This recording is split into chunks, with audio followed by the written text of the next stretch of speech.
السلام عليكم ورحمة الله وبركاته. عيار 21 يسجل رقم جديدا. أسعار الذهب والسبائك اليوم بالصاغة بعد الانخفاض الأخير. إليكم التفاصيل.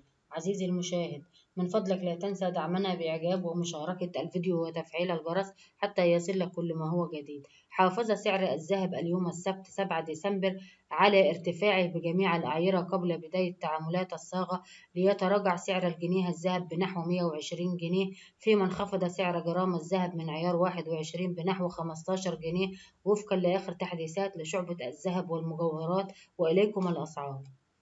سجل الذهب من عيار 24 4217 جنيه، وسجل الذهب من عيار 21 3690 جنيه.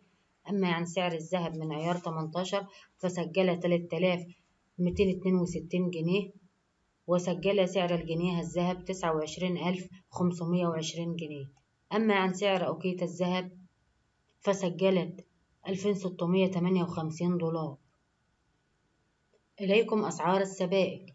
سجل سبيكة الذهب وزن 1 جرام 4217 جنيه بدون مصنعية.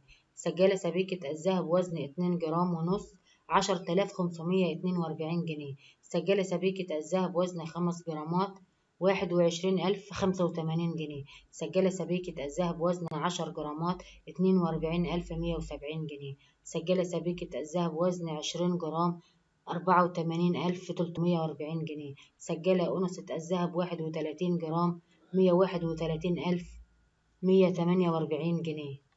سجل سبيكة الذهب وزن 50 جرام 210850 جنيه. سجل سبيكة الذهب وزن 100 جرام 421700 جنيه.